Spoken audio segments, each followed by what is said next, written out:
Le projet Biodiversity for School à Dakar, introduit en 2020 au Sénégal, a permis la création de jardins maraîchers dans 22 établissements scolaires de Dakar.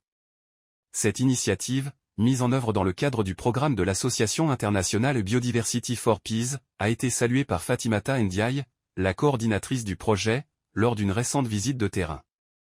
Les résultats de ce projet sont visibles dans une vingtaine d'écoles à Dakar, avec des jardins maraîchers florissants dans ces établissements. Des récoltes abondantes de divers produits horticoles tels que des choux, des carottes, de la laitue, de l'oseille, des navets, du gombo, des aubergines, des haricots, ainsi que des arbres fruitiers ont été constatés par Fatimata Ndiaye. Elle s'est également réjouie de l'engagement des enseignants et des élèves dans ce projet, soulignant l'appropriation des activités par les élèves, les enseignants et les autorités éducatives.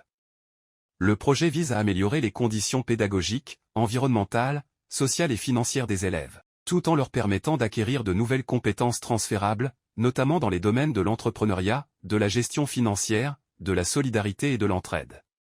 Par ailleurs, le jardin potager de l'établissement de Aminata Kanté, principal du collège d'enseignement moyen, CEN, John F. Kennedy, permet aux enseignants des disciplines scientifiques de dérouler leurs cours sans sortir de l'école. Il sert même de source d'application pour certains enseignements-apprentissages. Sur le plan organisationnel, les élèves sont organisés par équipe pour assurer l'arrosage, le suivi et la protection des plantes, avec une commission en charge de la vente et de la gestion des ressources.